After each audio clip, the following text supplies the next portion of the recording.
Mengapa hampir semua nabi besar justru lahir di tanah tandus Timur Tengah, bukan di negeri subur seperti Indonesia atau peradaban maju seperti Cina dan Romawi? Apakah ini hanya kebetulan sejarah atau ada rahasia besar yang Allah siapkan sejak awal peradaban manusia? Mengapa wilayah para nabi selalu menjadi pusat konflik dunia hingga hari ini? Benarkah gurun gersang itu adalah panggung utama ujian iman manusia sampai akhir zaman? Jawabannya mungkin akan mengubah cara kita melihat sejarah dunia selamanya. Jika manusia diberi kesempatan memilih tempat turunnya wahyu, mungkin hampir tidak ada yang akan menunjuk Jazirah Arab. Bayangkan dunia ribuan tahun lalu. Di timur jauh, peradaban Cina telah membangun kota-kota besar dengan sistem pemerintahan rapi dan teknologi pertanian maju. Sungai-sungai besar menghidupi jutaan manusia. Tanahnya subur, masyarakatnya terorganisir, dan ilmu pengetahuan berkembang perlahan namun pasti. Di barat, Kekaisaran Romawi berdiri dengan kemegahan luar biasa.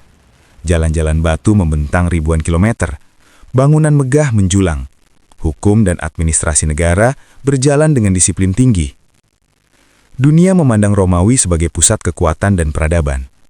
Di selatan Asia, wilayah seperti India dan Nusantara dikenal kaya rempah, hutan lebat, dan tanah yang memberi kehidupan tanpa henti.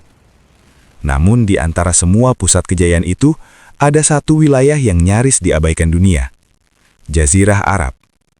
Hamparan luas pasir dan batu, hujan jarang turun, sungai besar hampir tidak ada, pertanian sulit berkembang.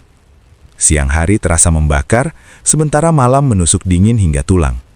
Kehidupan di gurun menuntut ketahanan fisik dan mental yang luar biasa. Tidak ada jaminan makanan, tidak ada perlindungan permanen, setiap perjalanan bisa berarti hidup atau mati. Bagi bangsa-bangsa besar, wilayah itu hanyalah jalur lintasan perdagangan, tempat singgah sementara sebelum kembali ke negeri yang lebih layak dihuni. Tidak ada universitas, tidak ada kerajaan besar, tidak ada pusat ilmu dunia. Dan justru, di tempat itulah sejarah kenabian berulang kali berakar. Seolah langit memilih pilihan yang berbeda dari logika manusia. Pertanyaan pun muncul. Mengapa Allah memilih tanah yang keras, miskin, dan penuh konflik sebagai tempat lahirnya begitu banyak nabi? Apakah ini sekadar kebetulan sejarah, ataukah ada rahasia besar yang tersembunyi di balik gurun yang sunyi itu? Sejarah menunjukkan pola yang menarik. Banyak nabi besar memiliki hubungan erat dengan kawasan Timur Tengah. Dari wilayah Mesopotamia, Palestina, Mesir hingga Hijaz, semuanya berada dalam satu kawasan geografis yang saling terhubung. Padahal, jika diukur secara materi, wilayah tersebut bukan yang paling menjanjikan. Namun, mungkin justru disitulah jawabannya. Tanah yang terlalu nyaman sering membuat manusia lupa mencari Tuhan. Peradaban besar biasanya sibuk membangun kekuasaan, memperluas wilayah dan mempertahankan kemewahan. Ketika manusia merasa cukup dengan kekuatan dan teknologi, kebutuhan spiritual perlahan memudar. Kemakmuran sering melahirkan kesombongan. Bangsa Romawi merasa hukum mereka cukup sempurna, bangsa Persia percaya kejayaan mereka tak tergoyahkan. Sebagian peradaban lain menganggap dewa-dewa buatan manusia mampu menjaga stabilitas dunia. Dalam kondisi seperti itu, suara wahyu bisa tenggelam di tengah kebisingan kekuasaan. Sebaliknya, gurun menciptakan manusia yang selalu sadar akan keterbatasannya. Di padang pasir, manusia tidak bisa bergantung pada istana atau teknologi. Mereka bergantung pada langit, pada hujan yang tidak pasti, pada arah bintang di malam hari, pada harapan yang seringkali hanya tersisa dalam doa. Kesunyian gurun memaksa manusia merenung. Tidak ada gedung tinggi yang mengalihkan pandangan. Tidak ada hiruk-pikuk kota yang menenggelamkan pikiran. Hanya langit luas dan kesadaran kecilnya manusia di hadapan alam semesta. Mungkin karena itulah, hati manusia gurun lebih siap mendengar panggilan langit. Namun alasan pemilihan itu bukan hanya spiritual. Secara geografis, Jazirah Arab berada di posisi yang sangat unik. Ia bukan pusat kekaisaran, tetapi berada di antara semuanya. Di utara terdapat wilayah Syam yang menjadi jalur menuju Romawi, di timur berdiri Persia dengan pengaruh militernya, di barat terbuka jalur menuju Afrika, di selatan mengarah ke Samudra India dan perdagangan Asia. Semua bangsa melewati wilayah ini. Pedagang membawa barang, sekaligus cerita. Berita tentang peperangan, keyakinan, filsafat dan budaya berpindah dari satu bangsa ke bangsa lain melalui jalur gurun ini. Tanpa disadari, Jazirah Arab menjadi persimpangan dunia kuno, tempat bertemunya ide-ide besar manusia. Dan ketika wahyu akhirnya turun di sana, pesannya berada tepat di tengah arus peradaban global. Risalah itu tidak lahir dalam isolasi. Ia langsung berada di jalur penyebaran dunia. Seorang pedagang dapat membawa ajaran baru ke negeri jauh dalam satu perjalanan kafilah. Satu pesan dapat melintasi benua tanpa armada perang. Seolah Allah menempatkan wahyu di titik strategis bumi, agar cahaya itu cepat menjangkau manusia. Namun ada kenyataan lain yang sering dilupakan. Masyarakat Arab sebelum datangnya risalah terakhir hidup dalam kondisi moral yang sangat rapuh. Penyembahan berhala merajalela, perang antar suku berlangsung tanpa henti, perempuan sering diperlakukan tanpa martabat. Kekuatan menjadi ukuran kebenaran. Dunia mereka keras. Tetapi justru di tengah kerusakan itulah wahyu turun. Ini menghadirkan hikmah besar. Jika risalah mampu mengubah masyarakat yang paling keras menjadi umat berakhlak tinggi, maka tidak ada bangsa manapun yang bisa berkata bahwa perubahan itu mustahil. Transformasi terbesar selalu dimulai dari titik paling rendah. Dan sejarah membuktikannya. Dari masyarakat yang saling membunuh, lahir generasi yang menyatukan bangsa-bangsa. Dari gurun yang dianggap tak bernilai, lahir peradaban yang menerangi dunia ilmu, hukum dan spiritualitas selama berabad-abad. Maka mungkin pertanyaan sebenarnya bukan lagi, mengapa wahyu turun di Timur Tengah? Tetapi, mengapa manusia sering mengira bahwa kebenaran harus lahir dari tempat yang megah? Langit tidak memilih berdasarkan kemewahan tanah. Langit memilih kesiapan sejarah. Di balik panasnya pasir, konflik suku dan kerasnya kehidupan, Allah sedang menyiapkan panggang besar bagi perubahan manusia. Tanah itu tampak tandus bagi mata manusia. Namun bagi rencana ilahi, ia adalah tempat paling subur untuk menumbuhkan iman. Dan dari sanalah, kisah besar kenabian bermula. Kisah kelak yang kelak mengguncangkan seluruh dunia. Jika bab pertama menjelaskan mengapa Jazirah Arab tampak tidak layak dipilih menurut logika manusia, maka bab ini membuka rahasia berikutnya.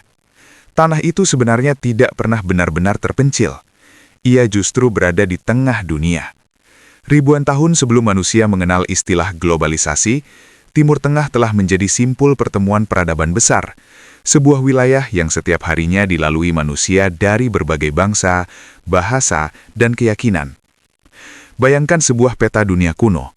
Di sebelah barat berdiri Kekaisaran Romawi dengan kekuatan militer dan administrasi yang menguasai wilayah luas hingga Eropa dan Afrika Utara. Kota-kotanya ramai, pelabuhannya sibuk, dan pasarnya dipenuhi barang dari seluruh penjuru dunia. Di timur, Kekaisaran Persia menjadi rival besar Romawi. Mereka memiliki tradisi politik kuat, sistem pemerintahan mapan, serta pengaruh budaya yang luas hingga Asia Tengah.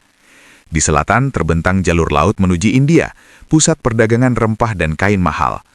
Dari sana jalur perdagangan terus mengarah ke Nusantara, negeri yang sejak dahulu dikenal menghasilkan kekayaan alam bernilai tinggi. Dan tepat di antara semua kekuatan besar itu, terletak Jazirah Arab, bukan sebagai penguasa, tetapi sebagai penghubung. Setiap tahun kafilah dagang melintasi gurun membawa barang-barang berharga, sutra dari timur, rempah dari selatan, emas dari Afrika, dan anggur dari wilayah Romawi. Namun yang lebih penting dari barang dagangan adalah sesuatu yang tak terlihat, gagasan. Pedagang tidak hanya membawa komoditas, mereka membawa cerita tentang kepercayaan, filosofi hidup, konflik politik, bahkan kabar tentang nabi-nabi dan ajaran spiritual dari berbagai bangsa. Di pasar-pasar Arab, seseorang bisa mendengar kisah tentang agama Yahudi dari Syam, ajaran Nasrani dari Bizantium, serta tradisi spiritual Persia. Tanah Arab menjadi ruang dialog dunia tanpa disadari. Tidak ada sensor kekaisaran, tidak ada kontrol ideologi tunggal, tidak ada penguasa absolut yang membatasi pertukaran pemikiran. Inilah kondisi unik yang hampir tidak dimiliki wilayah lain. Bandingkan dengan Romawi. Di sana, agama sering terikat dengan politik negara. Keyakinan yang dianggap mengancam stabilitas kekaisaran dapat ditekan atau dihancurkan. Bandingkan pula dengan Persia, di mana struktur kekuasaan dan tradisi resmi begitu kuat sehingga perubahan keyakinan besar sulit diterima tanpa konflik besar. Sementara di Cina kuno, peradaban berkembang dalam sistem budaya yang relatif tertutup dari dunia luar. Jika wahyu terakhir turun di wilayah-wilayah tersebut, sangat mungkin ia akan dianggap sebagai gerakan lokal, terikat budaya tertentu, atau bahkan dikendalikan oleh kekuasaan politik. Namun Jazirah Arab berbeda. Ia tidak memiliki kekaisaran tunggal. Tidak ada raja dunia yang mengontrol seluruh wilayah. Suku-suku hidup mandiri, bebas, dan keras kepala. Sekilas kondisi ini tampak kacau, namun justru kebebasan itulah yang menciptakan ruang bagi lahirnya perubahan besar. Ada hikmah mendalam di balik kondisi tersebut. Risalah universal membutuhkan tempat yang tidak dimiliki siapapun. Jika wahyu lahir di pusat kekaisaran besar, dunia mungkin akan melihatnya sebagai alat ekspansi politik.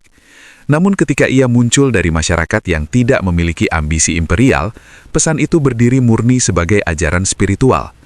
Ia tidak datang bersama pasukan, ia tidak dilindungi istana, ia tidak didukung kekuatan ekonomi, ia tumbuh dari keyakinan. Dan keyakinan yang bertahan tanpa perlindungan kekuasaan memiliki daya hidup jauh lebih kuat. Selain itu, mobilitas masyarakat Arab memainkan peran besar. Orang Arab adalah pengelana alami. Kehidupan gurun membuat mereka terbiasa menempuh perjalanan jauh. Mereka mengenal rute perdagangan, oasis tersembunyi, serta jalur aman melintasi wilayah berbahaya. Ketika risalah Islam muncul, jaringan perjalanan ini berubah menjadi jalur dakwah. Para pedagang menjadi penyampai pesan, para musafir menjadi saksi perubahan, kafilah menjadi media penyebaran ide. Tanpa teknologi modern, ajaran itu menyebar dengan kecepatan yang luar biasa. Dalam waktu singkat, pesan dari Makkah mencapai Syam, Mesir, Persia, hingga Afrika Utara. Sejarah jarang menyaksikan penyebaran gagasan yang begitu cepat tanpa dukungan kekaisaran awal. Dan semua itu dimungkinkan oleh posisi geografis Timur Tengah. Namun ada rahasia lain yang lebih halus. Timur Tengah bukan hanya pusat perdagangan, tetapi juga pusat konflik dunia kuno. Romawi dan Persia terus berperang memperebutkan wilayah. Jalur perdagangan sering terganggu. Masyarakat hidup dalam ketidakpastian politik. Kelelahan akibat konflik panjang membuat banyak manusia mencari makna baru. Dunia saat itu sebenarnya mengalami krisis spiritual. Manusia memiliki kekuasaan, teknologi, dan kekayaan, tetapi kehilangan arah moral. Dalam kondisi seperti itulah wahyu hadir. Seolah sejarah manusia telah mencapai titik di mana dunia membutuhkan pesan pemersatu. Dan pesan itu muncul tepat di tengah wilayah yang dapat menjangkaunya ke segala arah. Maka pilihan Allah terhadap Timur Tengah bukanlah kebetulan geografis. Ia adalah strategi sejarah. Tempat di mana semua bangsa saling terhubung, ide dapat bergerak bebas, kekuasaan besar saling menyeimbangkan, dan manusia sedang haus akan petunjuk. Dari sudut pandang manusia, Jazirah Arab hanyalah gurun. Namun dari sudut pandang rencana ilahi, ia adalah panggung dunia. Di sanalah pesan langit tidak hanya lahir, tetapi siap menyebar. Dan mungkin inilah pelajaran besarnya. Allah tidak hanya memilih siapa yang membawa wahyu, Allah juga memilih di mana sejarah harus berubah. Karena lokasi turunnya risalah menentukan bagaimana ia akan hidup, bergerak, dan bertahan sepanjang zaman. Timur Tengah bukan sekedar tempat lahirnya para nabi, ia adalah titik awal gelombang perubahan global yang masih terasa hingga hari ini. Dan perjalanan itu baru saja dimulai. Sebelum cahaya risalah datang, bangsa Arab bukanlah bangsa yang dikagumi dunia.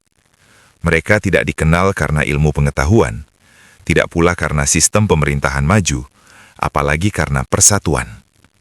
Sebaliknya, mereka dikenal sebagai bangsa yang keras. Hidup di gurun membentuk karakter yang tajam seperti batu karang yang diterpa badai tanpa henti. Di padang pasir, kelemahan berarti kematian. Siapa yang tidak kuat tidak akan bertahan lama. Air harus diperebutkan. Wilayah harus dipertahankan. Kehormatan harus dibalas dengan darah. Perang antar suku bisa berlangsung puluhan tahun hanya karena persoalan kecil. Seekor unta, sebuah ejekan, atau harga diri yang tersinggung. Balas dendam diwariskan dari ayah kepada anak. Anak-anak tumbuh dengan cerita peperangan, bukan kedamaian. Dunia luar memandang mereka sebagai masyarakat liar yang sulit diatur. Namun di balik kerasnya kehidupan itu, tersembunyi kualitas yang jarang dimiliki bangsa lain. Kualitas yang kelak menjadi kunci penjagaan wahyu. Bangsa Arab hidup dalam budaya lisan. Mereka tidak memiliki tradisi tulisan yang kuat seperti Romawi atau Persia. Tetapi justru karena itulah, kemampuan menghafal mereka berkembang luar biasa. Seorang penyair dapat melantunkan ribuan bait puisi tanpa kesalahan. Silsilah keluarga diingat hingga puluhan generasi ke belakang. Kisah perang dan sejarah suku diwariskan melalui ingatan, bukan arsip. Ingatan menjadi identitas. Kesalahan menghafal dianggap aib besar. Di pasar-pasar seperti UKAS, para penyair berlomba menunjukkan kekuatan bahasa mereka. Kata-kata dihormati. Bahasa memiliki kedudukan tinggi dalam masyarakat. Tanpa mereka sadari, bangsa ini sedang dipersiapkan. Karena wahyu terakhir tidak hanya akan ditulis, tetapi dihafal. Ketika Al-Quran mulai diturunkan, metode penjagaannya sangat berbeda dari kitab-kitab sebelumnya. Ia hidup di dada manusia. Setiap ayat diulang, didengar, dihafalkan, diajarkan kembali. Puluhan, lalu ratusan, kemudian ribuan orang menghafalnya secara bersamaan. Jika satu orang wafat, yang lain masih mengingat. Jika satu naskah hilang, wahyu tetap hidup dalam hati manusia. Tidak ada kekaisaran yang mampu memusnahkannya. Tidak ada perang yang dapat menghapusnya. Bangsa yang dahulu dikenal keras justru menjadi benteng penjaga kitab suci paling terjaga dalam sejarah. Seolah-olah mengambil karakter alami mereka, ketangguhan, daya ingat kuat, loyalitas suku, lalu mengarahkannya untuk menjaga wahyu. Sifat keras itu tidak dihapus, ia diubah. Namun perubahan terbesar bukan pada kemampuan hafalan, melainkan pada hati. Masyarakat Arab pra-Islam hidup dalam kondisi moral yang rapuh. Penyembahan berhala memenuhi kota-kota. Ketidakadilan menjadi hal biasa. Kaum lemah sering tertindas tanpa perlindungan. Bahkan bayi perempuan terkadang dikubur hidup-hidup karena dianggap beban keluarga. Kegelapan moral itu nyata. Dan justru di tengah kondisi itulah risalah turun. Mengapa bukan kepada masyarakat yang sudah baik? Karena perubahan paling nyata terlihat ketika cahaya datang ke tempat paling gelap. Dalam waktu singkat, sesuatu yang luar biasa terjadi. Orang-orang yang dahulu gemar berperang mulai menahan amarah. Mereka yang terbiasa merampas belajar memberi. Para pemimpin suku yang sombong mulai berdiri sejajar dalam sholat tanpa perbedaan status. Persaudaraan menggantikan fanatisme suku. Kejujuran menggantikan tipu daya perdagangan. Belas kasih menggantikan kekerasan. Transformasi ini begitu cepat hingga membuat dunia terkejut. Sejarawan kemudian bertanya-tanya, bagaimana masyarakat gurun yang terpecah mampu berubah menjadi peradaban besar hanya dalam satu generasi? Jawabannya bukan sekedar sistem sosial, tetapi kekuatan wahyu yang diterima oleh hati-hati yang telah ditempa kerasnya kehidupan. Gurun mengajarkan kesabaran, kelaparan mengajarkan ketahanan, perjalanan panjang mengajarkan disiplin. Ketika iman masuk ke dalam karakter seperti itu, lahirlah manusia dengan daya juang luar biasa. Mereka tidak takut kehilangan kenyamanan, karena sejak awal mereka memang tidak hidup nyaman. Inilah sebabnya para sahabat mampu membawa risalah melintasi benua. Mereka berjalan ribuan kilometer, menghadapi kekaisaran besar, menyebarkan ajaran bukan demi kekayaan, tetapi keyakinan. Dunia menyaksikan sesuatu yang belum pernah terjadi sebelumnya. Bangsa yang dulu dianggap pinggiran dunia tiba-tiba menjadi pembawa perubahan global. Dan semua bermula dari karakter yang dibentuk oleh gurun. Ada hikmah mendalam di sini. Allah tidak selalu memilih bangsa paling maju. Allah memilih bangsa yang paling siap berubah. Kemajuan teknologi tidak menjamin kerendahan hati. Kekayaan tidak menjamin ketulusan menerima kebenaran. Namun manusia yang pernah merasakan kerasnya hidup sering lebih mudah memahami makna ketergantungan kepada Tuhan. Bangsa Arab mengetahui satu hal yang tidak dimiliki peradaban nyaman, bahwa manusia sangat lemah tanpa pertolongan langit. Kesadaran itulah yang membuat wahyu berakar kuat. Maka tanah tandus itu ternyata bukan kelemahan, ia adalah tempat pelatihan manusia. Dan bangsa yang lahir darinya menjadi penjaga risalah hingga hari ini. Setiap kali Al-Quran dibaca di berbagai penjuru dunia, gema penjagaan itu masih hidup, melanjutkan tradisi hafalan yang dimulai di tengah gurun ribuan tahun lalu. Dari bangsa keras, lahir penjaga wahyu abadi. Dan sejarah menunjukkan bahwa pilihan Allah tidak pernah keliru. Karena terkadang, hati yang paling kuat justru lahir dari kehidupan paling sulit. Ada satu fakta sejarah yang sulit diabaikan. Tanah tempat para nabi dilahirkan adalah tanah yang hampir tidak pernah benar-benar tenang. Sejak ribuan tahun lalu hingga hari ini, wilayah Timur Tengah terus menjadi pusat perhatian dunia. Konflik datang silih berganti, kekuasaan berganti tangan, perang seolah tidak pernah benar-benar berakhir. Generasi berganti, tetapi ujian tetap tinggal. Pertanyaannya pun muncul kembali. Mengapa tanah yang dipilih Allah untuk menurunkan wahyu justru menjadi wilayah penuh konflik? Bukankah tempat suci seharusnya dipenuhi kedamaian? Namun mungkin disinilah rahasia terbesar itu tersembunyi. Sejak awal sejarah kenabian, tanah ini memang bukan tanah kenyamanan. Nabi Ibrahim harus meninggalkan kampung halamannya. Nabi Musa menghadapi tirani penguasa besar. Para nabi Bani Israel menghadapi penolakan kaumnya sendiri. Dan Nabi Muhammad menghadapi penentangan keras bahkan dari bangsanya sendiri. Hampir tidak ada nabi yang hidup tanpa ujian di wilayah ini. Seolah tanah itu sendiri diciptakan sebagai medan perjuangan iman. Karena wahyu tidak turun untuk menciptakan zona aman. Wahyu turun untuk menguji pilihan manusia. Apakah manusia akan memilih kebenaran atau kekuasaan? Timur Tengah menjadi tempat bertemunya 3 unsur besar sejarah manusia: iman, kekuasaan, dan ambisi. Di sanalah kota-kota suci berdiri, di sanalah jejak para nabi tertinggal, dan di sanalah manusia terus diuji oleh godaan dunia. Ketika suatu tempat memiliki nilai spiritual tinggi, perhatian manusia pun meningkat. Bukan hanya orang beriman yang mendatanginya, tetapi juga mereka yang mengejar dominasi. Sejarah menunjukkan bahwa wilayah suci sering menjadi pusat perebutan kekuasaan, bukan karena tanahnya kaya sumber daya, tetapi karena maknanya bagi manusia. Tanah para nabi bukan sekedar wilayah geografis, ia adalah simbol hubungan manusia dengan Tuhan, dan simbol selalu diperebutkan. Ada hikmah besar di balik kenyataan ini. Allah tidak menjadikan iman tumbuh di tempat tanpa tantangan, karena iman yang tidak diuji mudah rapuh. Di tanah para nabi, manusia terus dihadapkan pada pilihan moral terbesar. Ketidakadilan, peperangan, dan konflik menjadi cermin bagi dunia tentang konsekuensi ketika manusia menjauh dari nilai wahyu.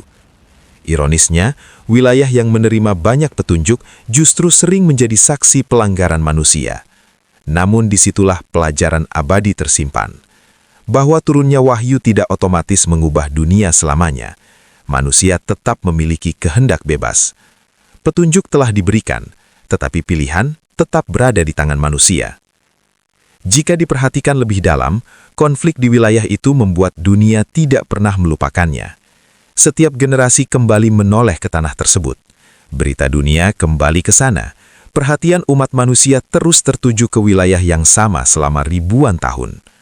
Seolah sejarah menjaga agar manusia tidak melupakan asal mula pesan langit.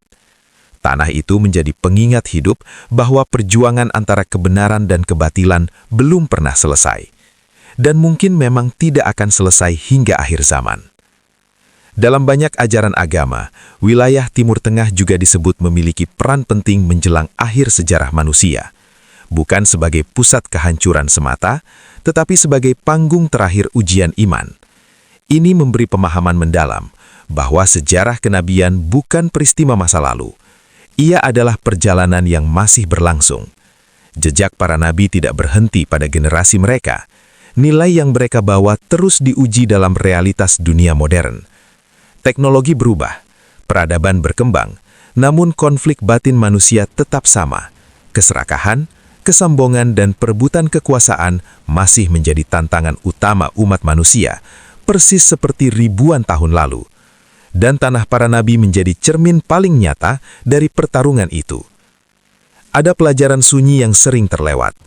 Allah memilih tanah tandus sebagai pusat kenabian agar manusia memahami satu hal, bahwa kemuliaan tidak lahir dari kesuburan bumi, tetapi dari kesuburan hati. Gurun yang kering justru melahirkan sumber spiritual terbesar dunia, sementara banyak negeri subur tenggelam dalam sejarah tanpa meninggalkan pesan universal. Ini membalik cara pandang manusia. Kita sering mengukur keberhasilan dengan kekayaan alam, teknologi, atau kemegahan kota. Namun sejarah kenabian menunjukkan bahwa perubahan terbesar dunia justru dimulai dari tempat sederhana, bahkan keras. dari gua sunyi, dari padang pasir, dari masyarakat yang diremehkan dunia. Dan mungkin inilah rahasia terbesar yang Allah sembunyikan. Timur Tengah dipilih bukan karena ia berfungsi, tetapi karena di sanalah manusia paling jelas memperlihatkan pertarungan antara cahaya dan kegelapan. Tanah itu mengajarkan bahwa iman selalu lahir di tengah ujian, bahwa kebenaran tidak tumbuh dalam kenyamanan tanpa tantangan, dan bahwa sejarah manusia pada akhirnya adalah perjalanan mencari kembali petunjuk yang pernah diturunkan. Hari ini, ketika dunia masih memandang wilayah itu dengan rasa cemas, mungkin kita sedang menyaksikan kelanjutan kisah panjang yang telah dimulai sejak para nabi pertama berjalan di bumi. Tanah para nabi tetap menjadi tanah ujian bagi bangsa yang tinggal di sana dan bagi seluruh umat manusia yang memperhatikannya, karena pesan yang lahir dari gurun itu tidak pernah terbatas oleh ruang dan waktu. Ia terus bertanya kepada setiap generasi, apakah manusia akan belajar dari sejarah atau mengulangi kembali? Dan mungkin hingga akhir zaman nanti, jawaban atas pertanyaan itu masih sedang ditulis.